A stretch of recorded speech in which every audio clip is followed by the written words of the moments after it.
మీరు స్ట్రైట్గా ఆన్సర్ చేయట్లేదు. ఎందుకంటే రెండు వర్షన్స్ పరస్పర విరుద్ధమైనటువంటివి, రెండు కరెక్ట్ అంటున్నారు. దాని ద్వారా క్యాడర్కి ఒక అస్పష్టత లేదా? అంటే ఇప్పుడు మోత్పల్లి నరసింహులు గారు ఈజ్ ద సీనియర్ మోస్ట్, మిగతా వాళ్ళతో ఇప్పుడు ఉన్న పార్టీలో చాలా మందితో పోలిస్తే ఈజ్ ద సీనియర్ మోస్ట్. ఆయన టీఆర్ఎస్ని చాలా విపరీతంగా అందరికంటే కూడా ఎక్కువగా విమర్శలు చేశారు. అయినప్పటికీ ఆయన ఇవాళ పరిస్థితులను గమనించిన తర్వాత టీఆర్ఎస్తో మేము వెళ్తే బెటర్గా ఉంటుంది అనేటువంటిది వాదన ఒకటి ఆయన ఆన్ రికార్డు చెప్పారు. ఇక్కడ మీరేమంటున్నారు? కాంగ్రెస్ వ్యతిరేకంగా పుట్టిన టీడీపీ ఈరోజు టీఆర్ఎస్ని వ్యతిరేకించడం కోసం ఒక వేదికకు రావడంలో తప్పు లేదంటున్నారు. కానీ ఈ పరస్పరమైనటువంటి ఒక ఇద్దరు సీనియర్ లీడర్లు రెండు భిన్నమైనటువంటి పందాలు చెప్తున్నప్పుడు క్యాడర్లో ఒక అస్పష్టత ఉండదంటారా?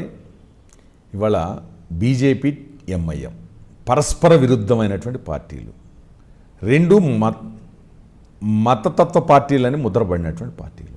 ఇవాళ కేసీఆర్ ఇద్దరిని కలుపుకొని పోతున్నాడు కదా. బీజేపీని ఎక్కడ కలుపుకున్నారు? బీజేపీని అంటే కేంద్రంతో జిఎస్టీ వచ్చిన, ప్రెసిడెంట్ ఎలక్షన్ వచ్చిన, వైస్ ప్రెసిడెంట్ ఎలక్షన్ వచ్చిన, నేననేది ఎన్టీ రామారావు గారు ఉన్నారు, ఇందిరాగాంధీకి వ్యతిరేకంగా, రాజీవ్ గాంధీకి వ్యతిరేకంగా చంద్రబాబు నాయుడు గారు చేసిన, ఇవాళ కేంద్రంతో ఎప్పుడు పోరాడారు? ఇవాళ గవర్నర్ల వ్యవస్థకు మిథ్యాన్ని మాట్లాడేటువంటి సాహసించారు అంటే ఎన్టీ రామారావు గారు కేంద్రంతో ఆ స్థాయిలో పోరాడారు. ఇవాళ ఉన్నటువంటి పరిస్థితుల్లో అప్పుడు అప్రజాస్వామిక విధానాల పట్ల పోరాడారు. ఇవాళ నేననేది ఏంటంటే ఎన్నికల వరకు రాజకీయాల అతీతంగా ఇవాళ కోదండరామ్ గారు ఉన్నారు, జేఏసీ చైర్మన్. ఆ జేఏసీలో ఏంటంటే అవును, తెలంగాణలో తెలుగుదేశం పార్టీ తెలంగాణ విషయానికై పూర్తిగా అస్పష్టత వైఖరి అవలంబించడం వల్లనే మీరు 2014 ముందు నష్టపోయినటువంటి పరిస్థితి ఉన్నది. ఇది ఎటు రెండు వైపులా రెండు కళ్ళ సిద్ధాంతాలని, కాస్త ఆంధ్ర కావాలి మాకు తెలంగాణ కావాలి అనేటువంటి విధానంలో కొంత ఆంధ్ర పార్టీ అనేటువంటి ముద్ర పడటం వలన తెలుగుదేశం పార్టీ నష్టపోయింది అనేటువంటిది ఉన్నది. ఇప్పుడు కూడా మీరు తిరిగి ఆ లెసన్స్ నేర్చుకోకుండా, అంటే పార్టీకి ఒక స్పష్టత లేకుండా ఇంకా కాసేపు టీఆర్ఎస్లోకి వెళ్దామనేటువంటి నాయకులతో, కాంగ్రెస్తో జత కడదామనేటువంటి నాయకులతో పార్టీని ముందుకు తీసుకెళ్ళడం అనేది సాధ్యపడుతుందా? వ్యక్తులు వేరు, వ్యక్తులు టీఆర్ఎస్లో చేరొచ్చు, వ్యక్తులు కాంగ్రెస్లో చేరొచ్చు, వ్యక్తులు బీజేపీలో చేరొచ్చు, కానీ వ్యవస్థ వేరు. తెలుగుదేశం పార్టీ వ్యవస్థ గురించి చెప్తున్నా. ఇవాళ అధికారంలో ఉంటే, తెలుగుదేశంలో ఉన్నారు కదా మీ నాయకులు, అంటే అధికారం ఉంటే అధికారాన్ని పంచాం, సంక్షేమం అభివృద్ధి గురించి పట్టించుకున్నాం. ఇవాళ అధికారం లేకపోతే పోరాటాలు చేశాం. ఈ అన్ని రాజకీయ పార్టీలని కలుపుకుని పోయిన సందర్భం కూడా ఉంది గతంలో. ఇవాళ 89 to 94 ఇవాళ ఓఐసీ గారు వచ్చేవారు ఎంఐఎం నుంచి, మరి బీజేపీ నుంచి విద్యాసాగర్ రావు గారు వచ్చేవారు, సిపిఐ నుంచి పువ్వాడ నాగేశ్వరరావు గారు వచ్చేవారు నాయకుడిగా, స్టేట్ సెక్రటరీగా.